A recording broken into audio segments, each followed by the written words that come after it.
Okay, Marcus, I'm just going to make a quick video for you and kind of get you started. I don't know if it'll let me go all the way through with this because this league that I have is one that I've created and there's nobody actually in it besides me. So keeping in mind that I may not be able to go through all the clicks. So if you've done an offline draft, and this is set for an offline draft, you can see right here. If you click on League Manager Tools and begin offline draft, and you'll have a choice in how you want to enter them. I would guess that at this point, if you've got existing players on the rosters, you're going to get a warning of some sort that says you're going to dump all the players. So if you have keepers, you want to manually set those ahead of time. And just to kind of jump back, we can do that through League Manager Tools as well. Up here where it says Edit Rosters.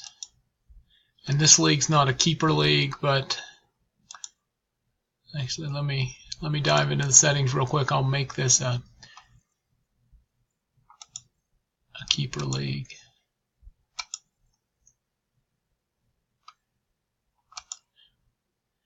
Oh, maybe not. Transaction keepers. Yeah, here we go. Edit transaction and keeper settings. Use keepers. Yes.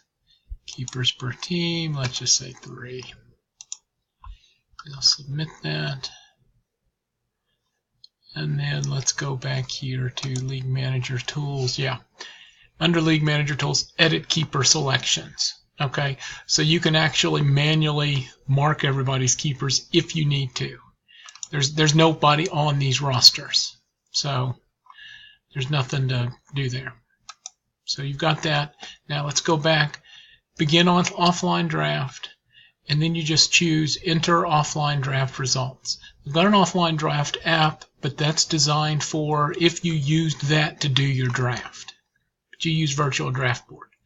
So you're going to enter offline draft results, and it's going to say you won't be able to edit league settings, won't be able to change invites, yada, yada, yada, and just say yes, proceed to offline draft. Then you click on the team's name, and you just choose your players. And you don't have to go in any particular order. Just choose whichever players that person picked. They're in alphabetical order. When you're done, you click Save.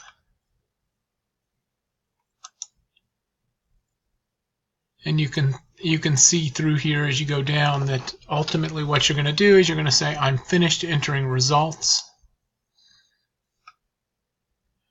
and submit draft for processing. You want to make sure that you've got all of your guys entered. My advice would be to go ahead and enter them all in the order they were picked, because that will probably cause at the end, let me go back to another league. So I'll go back to this Bluegrass Fantasy Football League, which is my league. At the end, one of the things that you'll find out is if you do the draft recap, if people are wanting the players to appear in the order they were drafted. So this is by round. We can also do by team. And it'll show pick number and all that stuff. If that's important for your keeper information or something like that, it should match. One thing I've noticed that Jay and Tim and or Austin, whoever enters the results in 10-pack, don't do, they just put the players in on each team without necessarily matching the draft order. And there's no need to worry about that because you do have the printout of your virtual draft board if you need it. But it never hurts to have all of your information match up. That way, if somebody wants to know what round did I draft so-and-so in, you can just go back and look at the board. If you have keepers, that won't work, because your keepers are always going to be like the first 3 picks, for instance. Hopefully this will help, and I will email this video to you but feel free to give me a call if you have additional questions.